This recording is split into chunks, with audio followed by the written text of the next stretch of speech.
Bonjour, je suis Sid Roth, journaliste d'investigation et j'attends vraiment cette émission avec impatience aujourd'hui, car ma productrice Janie m'a dit qu'elle avait vérifié cet homme avec plusieurs de ses amis et il leur a donné les paroles les plus précises qui se sont réalisées. Ken Peters, revenons en arrière. Même enfant, tout à coup, des visions ont commencé à t'apparaître. Raconte-moi la première dont tu te souviens. La première fois, j'avais environ 8 ans, je crois. Je participais à une cérémonie religieuse dans notre église et cela s'appelait... J'étais catholique, oui, catholique romain, et la cérémonie s'appelait les stations du chemin de croix. Et nous prions le rosaire à chaque station et les stations étaient une mosaïque représentant la semaine de la Passion de Jésus. Et je ne me souviens plus exactement laquelle c'était, mais pendant que nous prions, j'ai levé les yeux et l'image en mosaïque sur les carreaux est devenue comme une image de télévision devant mes yeux. Un film, et Jésus portait la croix. C'était au moment où il est tombé avec la croix et Simon a été appelé pour porter la croix.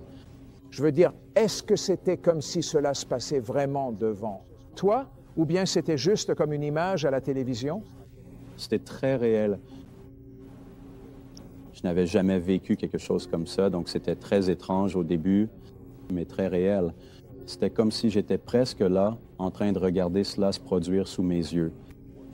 Difficile à expliquer, mais pourtant cela semblait vraiment, vraiment réel. La douleur qu'il endurait, la foule, le chaos, c'était effrayant. Quel effet cela a-t-il eu sur ta vie? Ça m'a presque rendu fou. Tu sais, je n'avais jamais entendu parler de quelque chose comme ça arrivant à quelqu'un. En as-tu parlé aux gens? Oui, je l'ai fait. Quelle a été leur réaction? Ils ont pensé pareil. Ils pensaient que j'avais perdu la tête. Tu sais, ils pensaient que j'étais tellement parti que j'avais pu voir quelque chose comme ça. Tu as vraiment prié pour que Dieu t'enlève cela? Oui. Pourquoi? Les visions et les choses que j'ai commencé à voir étaient merveilleuses. Elles étaient encourageantes. Mais en même temps, ce genre de choses n'arrivait pas à mes amis. Et des choses inhabituelles m'arrivaient. Je pouvais être à l'église et me mettre à pleurer et je commençais à avoir une vision ou quelque chose comme ça. Pourquoi pleurais-tu? Je ne sais vraiment pas. Je ressentais simplement la puissance de Dieu ou la présence de Dieu ou quelque chose comme ça, tu sais. À l'époque, je ne savais pas comment le décrire. Je ne savais pas vraiment ce qui se passait. Donc la pression des pères, tu sais, la pression de mes amis, des membres de ma famille qui, tu sais, me regardaient un peu bizarrement. Alors je voulais que ça s'arrête. Et puis, à 21 ans, il s'est passé quelque chose d'encore plus étrange que ça. Raconte-moi. Eh bien, je m'étais endormi le soir et j'ai commencé à faire un rêve. Sid, d'habitude, je ne me souviens pas de mes rêves. Je suis sûr que je rêve comme toi, mais souvent, je ne m'en souviens pas. Ou si tu t'en souviens, c'est juste un peu flou. Oui. Ce rêve a commencé et j'ai pu en comprendre vraiment le point de départ, le temps qu'il a traversé et le point final.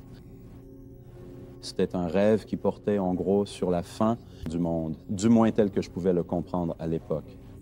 À la moitié du rêve, je me suis réveillé effrayé, terriblement effrayé, et littéralement dans une flaque de sueur dans mon lit.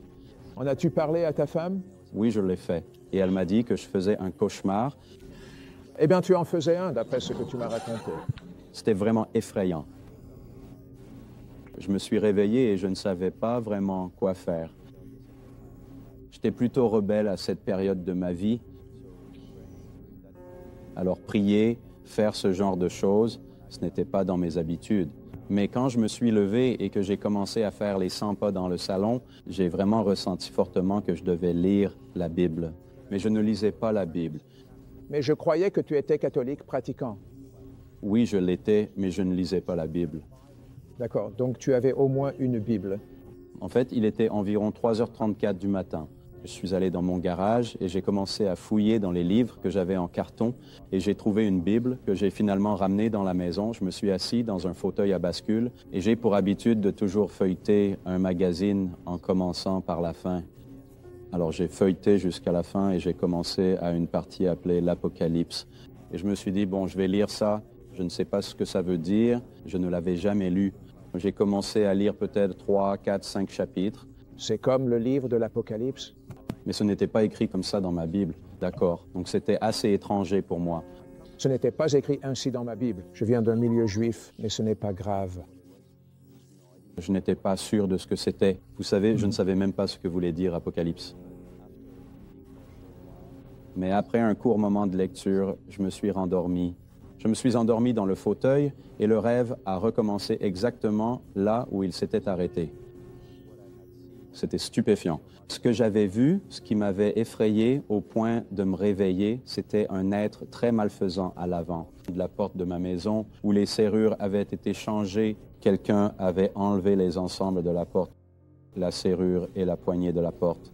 Et je continuais à entendre quelque chose en moi me dire « Moi, ne retourne pas chez toi, mais fuis ». Et il y avait beaucoup de chaos pendant ce rêve. Le rêve semblait durer environ 3 ou 4 ans, vous voyez. Il semblait se dérouler sur cette période, à vue de nez. Il semblait qu'à ce moment-là, environ 1 an s'était écoulé dans le rêve. Et donc, quand je suis allé à la porte, il y avait cette silhouette très effrayante. Je ne sais pas ce que c'était. Ça ressemblait à un humain. C'était très sombre, d'apparence sinistre, vraiment effrayant. Alors j'ai claqué la porte et c'est à ce moment-là que je me suis réveillé. Eh bien, quand je me suis rendormi dans le fauteuil, le rêve a repris exactement à ce point-là. Alors j'ai couru, j'ai fui et à partir de là, j'ai rencontré une personne qui a commencé à me parler de Jésus. Et vous savez, il a commencé à m'expliquer ce qui se passait parce que c'était le chaos. La police n'était plus la force de l'ordre, mais c'était plutôt comme une armée. J'ai vu des véhicules militaires que j'ai récemment vus, maintenant, dont je ne savais pas qu'ils existaient, mais qui existent désormais. Tu les as vus dans ton rêve et ils n'existaient même pas à cette époque-là. Exactement. Je les ai vus en rêve et ils n'existaient pas. Du moins, à ma connaissance, je ne les avais jamais vus sur aucune photo, ni rien du genre. Donc, ce qui s'est passé, c'est que cet homme a commencé à m'expliquer le plan pour qu'une personne soit convertie à la foi en Christ. Alors, j'ai accepté avec lui et il a commencé à m'expliquer ce qui se passait dans le monde parce que c'était presque indescriptible, le chaos. Garde cette pensée. Nous revenons dans un instant pour découvrir exactement ce que nous avons vu concernant les derniers jours du monde. Ne partez pas. Nous allons faire une courte pause, mais ne vous inquiétez pas, nous serons de retour dans quelques instants. Merci de rester avec nous pendant cette brève interruption. Bonjour, Sidroth, enquêteur. Je sais que vous êtes revenu parce que Ken Peters, il a fait un rêve. Il ne connaissait rien à la Bible, mais dans ce rêve, il a vu les derniers jours du monde et il a vu des véhicules qui n'existaient même pas à l'époque. Et c'est seulement récemment que ceux-ci sont apparus. Mais il y avait du chaos, disiez-vous. Dites-moi, reprenez-la. Le chaos, encore une fois. Il n'y avait absolument aucune couverture gouvernementale, pour ainsi dire, aucune aide officielle, rien du tout, vraiment. Il ne semblait pas y avoir cette sécurité que nous ressentons, vous savez, avec notre gouvernement qui veille sur nous. Les paramètres qu'il nous offre, tout cela avait complètement disparu. Encore une fois, il n'y avait pas de force de l'ordre local, mais c'était plutôt une sorte de force militaire ou de milice, aurait dit la loi martiale. Les gens étaient effrayés. Une chose dont je me souviens et que je n'oublierai jamais, c'est que les petits bébés avaient tout simplement disparu pendant un certain temps dans ce rêve. Ils étaient partis. Plus aucun petit bébé, pas de nouveau-né. Où sont-ils allés? Ils ont disparu? Ils étaient juste partis. Oui, ils avaient disparu. Beaucoup de mères étaient très effrayées. Beaucoup de tout petits avaient disparu. Et puis, après un certain temps dans le rêve, les gens ont recommencé à avoir des enfants. Et je savais que c'était la fin, même si je ne savais rien de la fin. Au fond de moi, je savais que c'était la fin. La fin était à la porte. J'ai commencé à voir des bâtiments dans la ville où je me trouvais à cette époque, là où je vivais. Ils sont maintenant là, un bâtiment en verre triangulaire. La façon dont la structure monétaire était organisée, seules certaines personnes pouvaient effectuer des transactions commerciales. Les gens devaient avoir une marque sur la main pour faire des affaires, pour acheter de la nourriture dans les supermarchés. Tu n'as jamais lu ça dans la Bible? Jamais. Tu sais, c'est dans la Bible. Jamais. D'accord, vas-y. Maintenant, c'était vraiment très étrange, parce que les gens étaient contrôlés, littéralement. C'était ça. Ils étaient contrôlés. Et il y avait un grand sentiment qu'ils étaient vraiment surveillés, presque Tu vois? Donc, ce qui s'est passé, encore une fois, comme je l'ai dit, c'est que cet homme m'a conduit à la foi en Jésus. J'ai commencé à travailler avec lui pour essayer de répandre cette nouvelle auprès des autres. Et ce qui m'a vraiment beaucoup marqué, c'est qu'il a dit, lors de notre conversation, que les chrétiens, ceux qui avaient la foi en Jésus, tous ceux qui avaient la foi en Jésus, ont été enlevés et ils ont été emmenés au ciel. Et cela m'a vraiment laissé un sentiment de vide. Les bébés sont allés là? Je le suppose, Sid. Je le crois. D'accord, vas-y. Oui, j'en suis convaincu. Donc, les paroles qu'il a prononcées étaient si réelles pour moi que je les ai acceptées. Je les ai vraiment accueillies comme la vérité et je savais, au fond de moi, d'une certaine manière, que c'était la vérité. Donc tu es resté là, dans ce chaos. Oui. Quoi d'autre s'est passé? Eh bien, en effet, après un court laps de temps, nous avons commencé à aider ces enfants. Des enfants abandonnés. Beaucoup de peur envahissait le cœur des gens. Beaucoup de personnes abandonnaient leurs enfants. Des gens se suicidaient régulièrement. C'était une période très effrayante. Alors, nous avons commencé d'aider les personnes qui étaient dans une détresse extrême. Et finalement, nous avons été capturés par la milice et on nous a ordonné d'arrêter ce que nous faisions. Ils nous ont interrogés et nous ont dit que si nous n'arrêtions pas, s'il y aurait de lourdes sanctions. Au début, ils étaient peu clairs sur ce que ces sanctions seraient, à part qu'elles seraient simplement sévères. Et à ce moment-là, nous continuons simplement à dire que c'est ce que nous croyons que Dieu nous a appelés à faire et que nous ne pouvons pas arrêter de le faire. La seule chose qui me paraissait étrange, c'est que je ne remarquais aucune liberté religieuse pour aucun groupe de personnes, aucune. Finalement, ils nous ont emmenés dans une pièce, ont poursuivi l'interrogatoire et nous avons à peu près décidé que nous n'allions pas suivre les directives qu'ils nous donnaient. Et puis, ils nous ont finalement conduits dans ce long couloir immense de ce bâtiment. Il semblait faire 50, peut-être 100 mètres de long, avec toutes ces personnes alignées.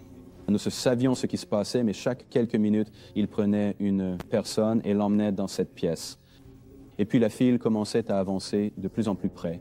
Finalement, nous avons compris qu'ils exécutaient ces personnes dans la file.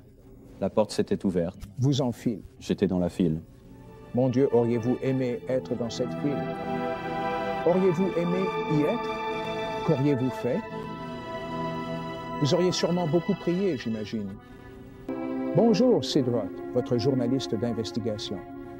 Nous nous étions arrêtés avec Ken Peters et il faisait un rêve sans rien connaître de la Bible.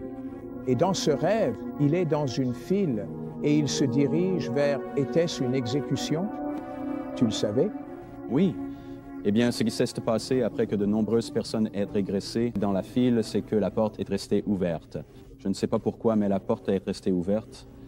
Et nous avons commencé à voir ce qui se passait. Le monsieur dont j'avais parlé et moi, nous étions dans cette file avançant et nous avons commencé à voir des gens se faire décapiter, littéralement perdre la vie.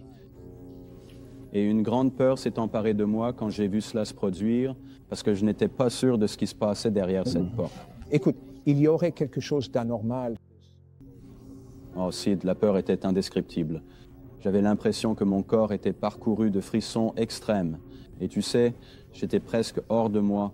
Et j'ai commencé à avoir vraiment peur de renier ma foi en Jésus, de ne pas être capable d'aller jusqu'au bout. J'étais littéralement pétrifié. Et j'ai commencé à simplement crier.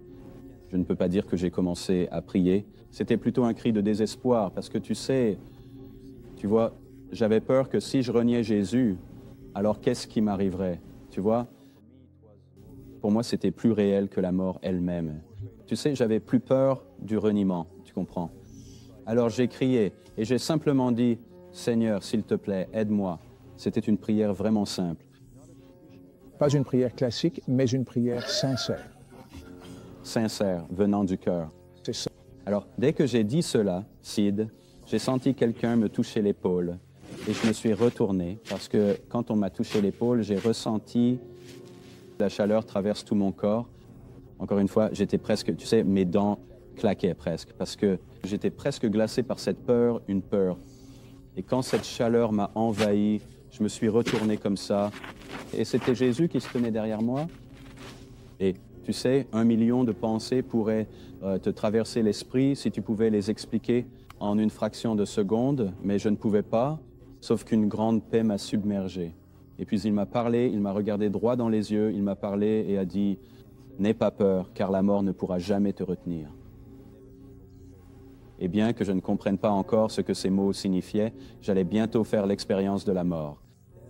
Et juste quelques instants plus tard, la personne qui était devant moi a été exécutée, puis ce fut mon tour et ils m'ont interrogé. C'était étrange car ils savaient repérer les personnes qui allaient craquer. Ils savaient et il y en avait qui quittaient la file. Vous voyez? Que voulez-vous dire, craquer? Juste renier le Seigneur? Renier? Oui, renier le Seigneur? Oui. Et donc je pense qu'ils avaient remarqué cela chez moi plus tôt dans la file. Alors ils m'ont demandé à nouveau et j'ai dit non, Jésus est Seigneur et je ne peux pas renier ma foi en lui. Et donc le bourreau vous m'ont mis en position pour être tué. Et dès qu'il y avait une épée, dès que l'épée a touché mon cou, je veux dire au moment même où elle m'a touché, j'étais parti. Et là j'étais avec le Seigneur regardant toute la scène. C'était vraiment phénoménal. Je veux dire, instantanément dans sa présence, loin de ce que je vivais dans la mort, et j'étais témoin de tout cela. Immédiatement à ce moment-là, le bourreau a enlevé son masque et a dit « Je ne tuerai plus jamais ces gens. » Et ensuite, tu t'es réveillé? Et puis je me suis réveillé. Comment t'es-tu senti? J'étais très confus, vraiment complètement perdu, hors de moi en fait, totalement bouleversé. Vous connaissiez la religion, vous êtes allé à l'école paroissiale, mais vous m'avez dit que vous ne connaissiez pas vraiment Jésus au moment du rêve. Non, pas ça. Je veux dire, je connaissais Dieu, je connaissais Jésus. Vous savez, j'allais à l'église tous les dimanches et je voyais une croix sur l'église et toute la dimension religieuse à laquelle j'appartenais, mais je n'avais pas vraiment, en réalité, de relation avec Dieu, comme toi et moi pourrions en avoir une ou quelque chose comme ça, tu vois? Donc, c'était étranger pour moi. Je ne pouvais pas concevoir cela. Qu'est-ce qui s'est passé? Je suis allé écrire tout ce dont je pouvais me souvenir. Vif, c'était en technicolor. Donc, je l'ai écrit et je travaillais avec un homme chrétien. C'était l'un des hommes les plus remarquables que j'ai jamais rencontrés. Et je l'ai littéralement, je harcelais cet homme tous les jours, mais je savais qu'il était vraiment... Pourquoi le harcelais-tu? Probablement parce que j'étais quelqu'un de très têtu. Il était rempli d'amour, littéralement. Je le harcelais et il ne répondait jamais avec colère. Ken, comment sais-tu que ce rêve était vrai? Je crois qu'il était vrai à cause des choses que je n'aurais pas pu savoir à l'avance et qui se sont produites maintenant, des choses qui n'existaient pas et qui existent aujourd'hui, des choses qui n'étaient pas en existence et qui le sont maintenant. Une chose que j'ai vue, c'était un scanner pour les mains dans les supermarchés et les centres commerciaux. Et récemment, j'étais même dans un centre commercial où le scanner exact que j'avais vu montrait une main avec comme un faisceau qui en sortait. Et j'ai demandé à la dame au comptoir, j'ai dit, eh bien, à quoi ça sert? Et elle m'a répondu, eh bien, ils parlent éventuellement d'installer une sorte d'implant. Les gens doivent juste passer leurs mains ici pour effectuer leurs transactions. Il n'y aura donc plus besoin de chèques, de cartes de crédit ou d'argent. Et donc, j'avais vu ces choses avant qu'elles ne soient mises en place. Vous avez dit que quelque chose vous a poussé à vouloir lire la Bible. Parlez-moi de cela. Vous savez, Sid, à l'époque, je ne savais pas que Dieu pouvait parler aux gens de manière personnelle. Ma perception de lui, c'était qu'il était très loin. Vous savez qu'il était quelque part dans l'univers et qu'il était bien trop occupé. Et au fil des années, j'ai appris et j'ai réalisé à ce moment-là que Dieu me parlait. Donc, quand j'ai partagé ce rêve avec cette personne, il a commencé à me dire que Dieu essaie de te parler et c'est lui qui m'a dit, c'est les choses que tu viens de partager avec moi viennent directement de la Bible. Et donc, il m'a aussi demandé, il a dit, as-tu lu ceci? J'ai répondu non, j'ai lu quelques chapitres à mi-chemin de ce rêve, mais vous savez, sans aucune compréhension de ce qu'ils étaient, les Écritures n'avaient aucun sens pour moi. Vous savez, je n'étais pas éclairé pour les comprendre. Je lisais parce que je savais qu'à ce moment-là, c'était ce que je devais faire, vous voyez. Je pense que cela venait peut-être de mon passé religieux. J'essayais de trouver Dieu, mais je crois que c'était un peu à mes conditions, pour ainsi dire. Qu'est-ce qui s'est passé? Eh bien, il a commencé à me dire que j'avais besoin d'être sauvé de mes péchés, et ça ne m'a pas plu. Je ne voulais pas entendre ça. J'aimais mon mode de vie. Alors je lui ai demandé, dois-je devenir comme toi? parce que je ne savais pas ce que cela signifiait d'être sauvé de mes péchés. Je n'en étais pas vraiment sûr. J'avais une idée de ce qui arrivait à une personne quand elle mourait. Je croyais que si vous étiez correct, vous iriez au purgatoire. Si vous étiez vraiment terrible, comme un meurtrier, vous pourriez aller directement en enfer. Mais donc, je ne comprenais pas ce concept. Alors il a dit, tu dois accepter Jésus comme Sauveur et Seigneur. Alors j'ai dit, eh bien, est-ce que je dois être comme toi? Parce que je n'étais vraiment pas prêt à abandonner. Tu ne voulais pas être lui. Non, non, pas vraiment. Donc, ce qui s'est passé, c'est que j'ai dit, eh bien, est-ce que je dois arrêter de faire les choses que je fais? Et il a dit, en quelque sorte, oui, en quelque sorte, non. Et je ne comprenais pas ce qu'il voulait dire. Que veux-tu dire par oui ou non? Il a dit, eh bien, tu dois faire ce que Dieu te dit et ce que sa parole te dit de faire, pas ce que moi je te dirais ou ce que les gens te diraient. Donc, il me semble, peu de temps après, environ 2 ou 3 semaines plus tard, mon cher meilleur ami venait tout juste de découvrir la foi en Jésus-Christ, lui aussi dans des circonstances assez inhabituelles. Il m'avait rendu visite et m'avait parlé de cela et c'était très étrange pour moi, mais je savais que je pouvais lui faire confiance. Je le connais depuis la première année. C'était un jeune garçon. Alors il m'a invité à un service à l'église et donc je suis allé à ce service. C'était très inhabituel selon ma perception. Écoute, c'était tellement inhabituel selon sa perception, il s'est passé quelque chose qui n'arrive normalement pas. Le pasteur savait des choses qui se passaient à l'intérieur de Ken et il n'avait aucun moyen de le savoir. Et puis ce don a commencé à se perfectionner et il a commencé à connaître des choses sur l'avenir. Donc la semaine prochaine, il va venir dans l'émission It's Supernatural et je crois qu'il va vous dire des choses très, très précises, peut-être même à propos de vous. En attendant, je vous mets au défi de lire le livre de l'Apocalypse. C'est le dernier livre de la Bible et vous verrez que dans ce livre, cela correspond exactement à ce qu'il vient de nous raconter dans ce rêve.